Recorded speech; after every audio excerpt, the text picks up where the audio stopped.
అదే RTV app వార్తల్ని క్షణాల్లో చదివే అవకాశం ఉంటుంది. ఒక న్యూస్ పేపర్, ఒక టెలివిజన్ ఛానల్ మీ చేతుల్లో ఎప్పుడూ ఉంటాయి.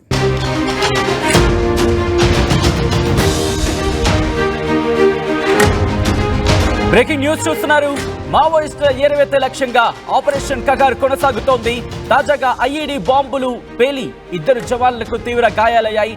హెలికాప్టర్లలో బీజాపూర్ జిల్లా ఆసుపత్రికి తరలించడం జరిగింది. 290 ఐఈడీ బాంబులను నిర్వీర్యం చేశాయి బలగాలు. కర్రగుట్టల అటవీ ప్రాంతాన్ని అదుపులోకి తీసుకుంటున్నాయి బలగాలు. ధోబే కొండలు, నీలం సరాయి కొండల్లో ఫార్వర్డ్ బేస్ క్యాంపులు ఏర్పాటు చేయడం జరిగింది. అలుబాక శివారులు మరో బేస్ క్యాంప్ ఏర్పాటుకు ప్రయత్నిస్తోంది. సిఆర్పీఎఫ్ కు చెందిన K9, K3 డాగ్ స్క్వాడ్ బృందాలతో సర్చ్ ఆపరేషన్ కంటిన్యూ అవుతోంది. డ్రోన్ల కోసం ప్రత్యేక సిగ్నలింగ్ టవర్లు కూడా ఏర్పాటు చేసిన పరిస్థితిని అర్థం చేసుకోవచ్చు. మరి ముఖ్యంగా కర్రగుట్ట దగ్గర ఎటువంటి పరిస్థితులు ఉన్నాయో చూసాం. గత కొన్ని రోజులుగా అక్కడ ఆపరేషన్ కంటిన్యూ అవుతూనే ఉంది. ఆపరేషన్ కగార్లో భాగంగా అంటే 2026 కల్లా మావోయిస్టు రహిత దేశాన్ని నిర్మిస్తా ఉంటూ కేంద్రం కంకణం కట్టుకుంది. ఈ నేపథ్యంలోనే ఇటు కర్రగుట్ట దగ్గర ఆపరేషన్ ని వేగవంతం చేసింది. ఇప్పటికీ ఈ అంశానికి సంబంధించి మావోయిస్టులు కూడా శాంతి చర్చలకు పిలుపునిచ్చారు. శాంతి చర్చలకు ప్రభుత్వం రావాలి అంటూ కూడా పిలుపునిచ్చారు. కానీ ఇక్కడ మాత్రం ఆపరేషన్ కంటిన్యూ అవుతోంది. వివిధ పార్టీలు కూడా ఈ అంశాన్ని తెర మీద తీసుకొచ్చినప్పటికీ మీరు చూడొచ్చు, డ్రోన్ సాయంతో కావచ్చు, లేకపోతే లేటెస్ట్ టెక్నాలజీ సాయంతో అణువణువుని జల్లెడ పట్టడం జరుగుతోంది కేంద్ర బలగాలు. ఈ సందర్భంలో ఒకసారి విశ్వాస్ మీరు చూడొచ్చు, అక్కడ కమ్యూనికేషన్ వ్యవస్థను ఏ స్థాయిలో అక్కడ బిల్డ్ చేయడం జరుగుతుందో, ఏ స్థాయిలో నిర్మించడం జరుగుతుందో, కర్రగుట్టలోని అణువణువుని అక్కడ పూర్తి స్థాయిలో పర్యవేక్షించడం జరుగుతుంది, సమీక్షించడం జరుగుతోంది. దాంతోపాటు అక్కడ మావోయిస్టులకు సంబంధించి పూర్తి స్థాయిలో నిర్మూలన లక్ష్యంగా ముందుకు వెళ్తా ఉంటుంది కేంద్ర ప్రభుత్వం. ఇప్పటికే ఉన్నత స్థాయి అధికారులు అక్కడికి చేరుకుంటున్నారు. ఉన్నత స్థాయి అధికారుల పర్యవేక్షణలో వాళ్ళ సమీక్షలో భాగంగా ప్రస్తుతం ఆపరేషన్ కగార్ కంటిన్యూ అవుతోంది. ప్రస్తుతం అక్కడ ఎటువంటి పరిస్థితులు ఉన్నాయి, ఆపరేషన్ ఏ స్థాయిలో జరుగుతోంది, ఒకసారి ఆ విజువల్స్ చూసే ప్రయత్నం చేద్దాం.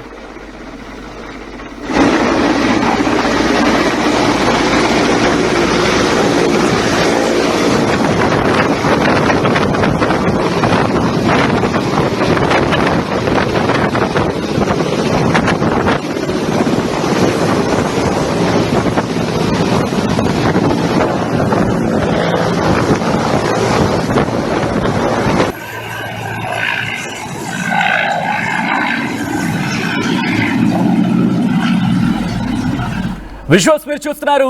అక్కడ అంటే ఆపరేషన్ కగార్లో భాగంగా కర్రగుట్ట దగ్గర ప్రస్తుతం కేంద్ర బలగాలు కూంబింగ్ ఆపరేషన్స్ కంటిన్యూ అవుతున్నాయి. అక్కడ మావోయిస్టుల నుంచి స్వాధీనం చేసుకున్న ఆ మందు పాత్రలకు సంబంధించిన విజువల్స్ ను కూడా అక్కడ డిస్ప్లే చేయడం జరిగింది. ఈ నేపథ్యంలో ప్రస్తుతం పరిస్థితి ఏంటి, కర్రగుట్టకు సంబంధించి ఎటువంటి ఆపరేషన్ కొనసాగుతోంది, ఇంకా ఎన్ని రోజులు కొనసాగే అవకాశం ఉంది, ఆ తీవ్రత ఏ స్థాయిలో ఉంది, ఆపరేషన్స్ ఎంతవరకు వచ్చే తెలుసుకునే ప్రయత్నం చేద్దాం. మా ప్రతినిధి వెంకటరత్నం అప్డేట్స్ అందించేందుకు సిద్ధంగా ఉన్నారు. వెంకటరత్నం, ఆపరేషన్స్ ఎంతవరకు రావడం జరిగింది, అట్ ద సేమ్ టైం కర్రగుట్టకు సంబంధించి ప్రస్తుతం అక్కడ పరిస్థితి ఏంటి? లో భాగంగా సేవ్ కర్రగుట్టల పేరుతోటి ఇప్పటికే భద్రతా బలగాలు ఇక్కడ వెంకటాపురం మండల కేంద్రం నుండి తెలంగాణ ప్రాంతం నుండి కర్రగుట్టల్ని చుట్టుముట్టినటువంటి పరిస్థితి. ఇప్పటికే వాజేడు వెంకటాపురం మండల కేంద్రాల్లో కూడా పోలీసు బలగాలు, భద్రతా బలగాలు ఇప్పటికే వేల సంఖ్యలో మోహరించి ఇక్కడ కర్రగుట్టల వైపు వెళ్తున్నటువంటి పరిస్థితి. ఆపరేషన్ కగార్లో భాగంగా సేవ్ కర్రగుట్ట ఈ రోజుకు 15వ రోజుకు చేరుకుంది. ఈ నేపథ్యంలో కూడా భద్రతా బలగాలు మాత్రం గస్తీని ముమ్మరం కాయడంతో పాటు ఎప్పటికప్పుడు అక్కడ ఏం జరుగుతుందన్నటువంటి కోణంలో మొత్తం అక్కడ ఉన్నటువంటి కర్రగుట్టల్ని మొత్తం జల్లెడ పడుతూ ముందుకు సాగుతున్నటువంటి పరిస్థితి. 15 రోజుల పాటుగా ఇదే కొనసాగుతున్నటువంటి నేపథ్యంలో కూడా ఇటు 3 మావోయిస్టులు ఇప్పటికే చనిపోయినట్టుగా వాళ్ళు ధృవీకరించారు పోలీసు బలగాలు, భద్రతా బలగాలు. ఆ తర్వాత ఇక్కడ పోలీసుల వైపు నుండి కూడా కొన్ని అంటే వెతుకుతున్నటువంటి క్రమంలో కూడా ఐఈడీ బాంబులు పేలి ఇప్పటికీ 3 జవాన్లు కూడా తీవ్ర గాయాల పాలైనటువంటి పరిస్థితి.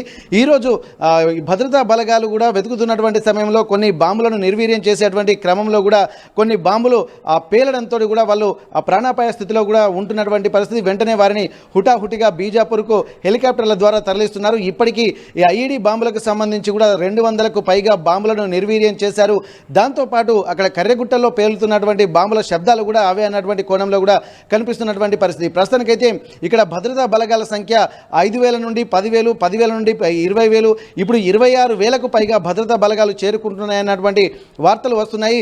ఇక్కడ ముఖ్యంగా ఛత్తీస్గఢ్ ప్రాంతమైనటువంటి కొత్తపల్లి ప్రాంతానికి కూడా భద్రతా బలగాల సంఖ్య విపరీతంగా చేరుకుంటున్నట్టుగా తెలుస్తుంది. మొన్నటి వరకు ఆ అంటే కర్రెగుట్ట పరిసర ప్రాంతాలకే పరిమితమైనటువంటి బలగాలు ఇక్కడ వెంకటాపురము వాజేడు మండల కేంద్రాల్లో కూడా క్యాంపులను ఏర్పాటు చేసి ఇక్కడ పెద్ద ఎత్తున బలగాలు భద్రతా బలగాలు మాత్రం మోహరించినటువంటి పరిస్థితి. మండల కేంద్రాలతో పాటు రోడ్డు చుట్టూ కూడా ఇక్కడ పోలీసు భద్రతా బలగాలు మాత్రం ఎక్కువగా చేరుకుంటున్నాయి. దీంతో ఇప్పుడు పోలీసుల కూంబింగ్ కూడా గ్రామాల్లో కూడా జరిగేటువంటి పరిస్థితి కనిపిస్తుంది. దీనికి సంబంధించి కూడా ఇటు భద్రతా బలగాలు కొంత ఇబ్బందికర పరిస్థితులు కూడా ఇట్లాంటి ఐఈడి బాంబులు పేరడంతో కూడా కొంత ఎదుర్కొంటున్నారు. ఈ నేపథ్యంలో భద్రతా బలగాలు లోపలికి వెళ్తున్నటువంటి క్రమంలో కొన్ని కర్రెగుట్టల్ని కూడా స్వాధీనం చేసుకుంటున్నటువంటి పరిస్థితి. ఇప్పటికే కొన్ని గుట్టలను కూడా వాళ్ళు స్వాధీనం చేసుకున్నారు. జాతీయ జెండాను ఎగురవేశారు. తమ ఆధిపత్యాన్ని కూడా నిరూపించే విధంగా భద్రతా బలగాలు చేపడుతున్నటువంటి పరిస్థితి. వీటన్నిటిని దృష్టిలో పెట్టుకొని మావోయిస్టుల సొరంగాలు కూడా గుర్తించినటువంటి పరిస్థితి. అలాగే వాళ్ళు ఉంటున్నటువంటి ఆ స్థలాలను కూడా గుర్తించి కొన్ని భారీ సొరంగాలను అలాగే భారీ సొరంగాలను కూడా గుర్తించారు. ఈ సొరంగాల్లో కూడా దాదాపు ఒకేసారి 1000 మంది తలదాచుకునే విధంగా ఉన్నాయి. ఇట్లాంటి పరిస్థితులు కూడా ఇక్కడ పోలీసులు భద్రతా బలగాలు మొత్తం గుర్తించారు. వీటన్నిటిని చూస్తున్నటువంటి భద్రతా బలగాలు ఇంకా ఇట్లాంటివి ఎన్నో ఉన్నాయన్నటువంటి ఒక కోణంలో కూడా ఆలోచిస్తున్నటువంటి పరిస్థితి. 15 రోజులకు చేరినటువంటి ఈ కర్రెగుట్ట ఆపరేషన్లకు సంబంధించి కూడా భద్రతా బలగాలు కూడా ఒక నిర్ణయానికి వచ్చాయి. మావోయిస్టులు ప్రధాన నేతలంతా కూడా వాళ్ళు తప్పించుకున్నారన్నటువంటి అనుమానాలు మాత్రం కలుగుతున్నటువంటి పరిస్థితి. ఇప్పటికే దాదాపు ఒక 60% పైగా పోలీసులు భద్రతా బలగాలు కూడా కర్రెగుట్టల్ని ఆక్రమించినట్టుగా తెలుస్తుంది.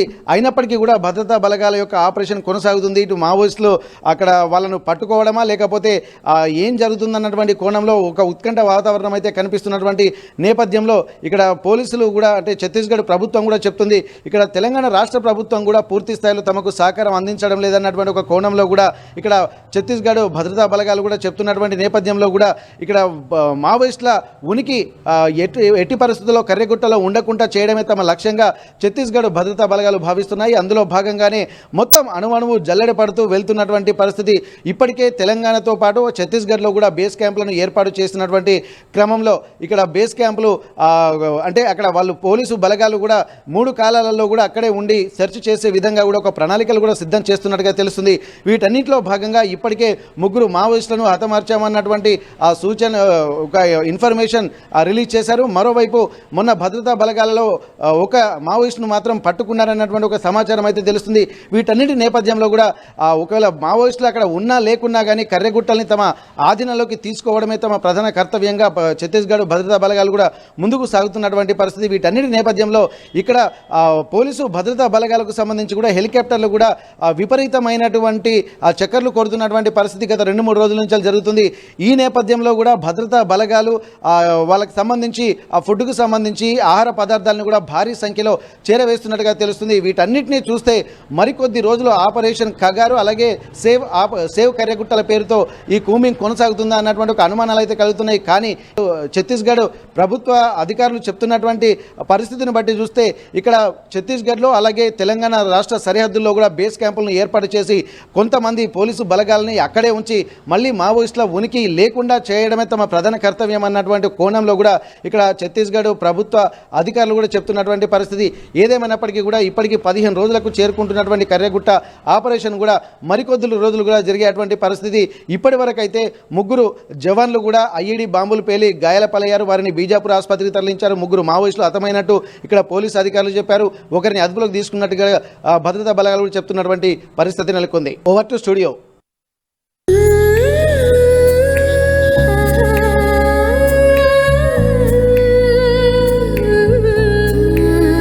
Gokulam signature jewels. మరిన్ని వీడియోస్ కోసం ఛానల్ ని సబ్స్క్రైబ్ చేయండి. లేటెస్ట్ అప్డేట్స్ కోసం వాట్సాప్ ఛానల్ ని ఫాలో చేయండి. అండ్ లింక్ డిస్క్రిప్షన్ లో ఉంది.